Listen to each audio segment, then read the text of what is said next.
আসসালামু আলাইকুম। নিবন্ধন প্রত্যাশী ভাই বোনেরা, শিক্ষক নিবন্ধন পরীক্ষার একটা গুরুত্বপূর্ণ টপিক হলো ফিগার্স অফ স্পিচ, যেটা কলেজ লেভেলে অন্তর্ভুক্ত আছে।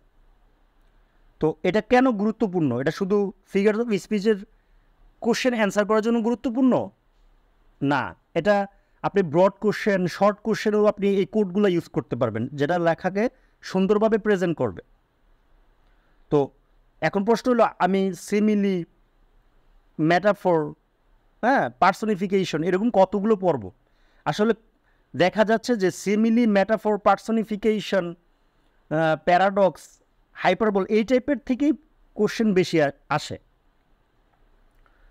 তো আমি যদি মানে এগুলো পড়লে কি কমন পড়বে কি না, আসলে কমন পড়বে না পড়বে, 5টা থেকে 2-1টা আনকমন থাকতেই পারে, এটা অস্বাভাবিক কিছু না। কিন্তু আপনি যেগুলো প্রচলিত আমরা কোটেশন জানি বা যেই কোডগুলো আমরা বইয়ে পড়ি, ওগুলো থেকেই আপনার 60-70% আশা করি ইনশাল্লাহ কমন পড়ে যাবে।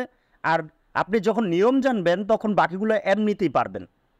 সেজন্য দরকার প্র্যাকটিস। আমরা তো প্র্যাকটিস করি না, আমরা শুধু মানে কনফিউশনে থাকি যে কোনটা কমন পড়বে কোনটা কমন পড়বে না, আমি পড়লে কি পারবো কি না। আসলে পড়েনি তো না, আর পড়লে তো অবশ্যই পারতেন।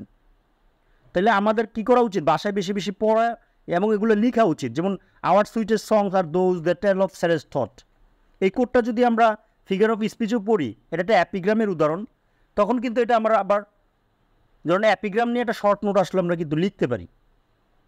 যখন আমরা বেশি থেকে বেশি পরিমাণে পড়বো এবং লিখব,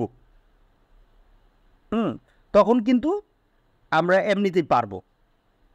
তো আমাদের পড়ার কোনো বিকল্প নাই এবং লেখার কোনো বিকল্প নাই। আপনার পরীক্ষাটা তো লেখার নাম্বারের উপরেই তো আপনাকে চাকরিটা দেওয়া হবে। সেজন্য আপনারা বেশি থেকে বেশি এগুলো, এটা কোন এটা ফাংশনটা কি, তারপরে আপনার এটা কোন ফিগার্স অফ স্পিচে পড়ছে। আবার একই একটাই যদি 2টা ফিগার অফ স্পিচে পড়ে আমি কি করব? আমি কি 2টাই লিখবো না একটা লিখবো? যদি আমরা সময় পাই তাহলে 2টাই ফিগার্স অফ স্পিচ লিখবো। যেমন একটা জিনিসই পার্সনিফিকেশনে পড়ছে, আবার হাইপার বলে পড়ে, যদি পড়ে তখন আমরা 2টাই লেখার চেষ্টা করবো যদি সময় পাই। আর না সময় না পেলে একটা লিখবো। আর ফাংশনটা কতটুকু লিখবো? ফাংশনটা সাধারণত আমরা এক লাইনেই লিখে ফেলাই, তবে যদি আরেকটু লেখা যায় ফাংশনটা তাহলে ভালো, যেহেতু এখানে বলছে এক্সপ্লেন দ্য ফাংশন। ঠিক আছে? তো এইভাবে এগুলো লিখলে আশা করি আমরা একটা ভালো মার্কস ক্যারি করতে পারবো। আসলে পড়ার সময় আমরা মোটামুটি চেষ্টা করবো এটা কি, কোন ফিগার অফ স্পিচে পড়ছে, আর এটা এটা কি ফাংশন কাজ করে, তাহলে মোটামুটি কিন্তু আমরা সবগুলো, এগুলো এত কঠিন না। নাম্বার কিন্তু 2 নাম্বারের জন্য আমার খুব বিশাল প্রিপারেশনের দরকার হয় না, মোটামুটি একটা ধারণা দিতে পারলেই হয়েছে। আর এই সকল বিষয় সুন্দরভাবে প্রেজেন্ট করার জন্য আমার নোটগুলো দেখতে পারেন। যেমন আমার নোটে আমি এগুলো মোটামুটি এই সহজ সহজ কোডগুলো দিয়েই ব্রড কোশ্চেন, শর্ট কোশ্চেনে প্রেজেন্ট করার চেষ্টা করছি। তাছাড়া আপনি এই কোডগুলো এমনি পড়লেও আপনি অন্যান্য জায়গায়ও খুব আপনার ফ্রি হ্যান্ড রাইটিংয়ে খুব উপকার হবে। কারণ একটা লেখা মানসম্মত বা ভালো বোঝার জন্য রেফারেন্স, কোটেশন খুবই গুরুত্বপূর্ণ। তো এই সকল বিষয়ে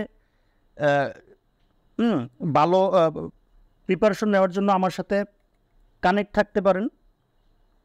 আমার হোয়াটসঅ্যাপ নাম্বার হলো 01687481461। আশা করি ইনশাল্লাহ ভালো কিছু পাবেন। সবার জন্য শুভকামনা। Thanks for watching.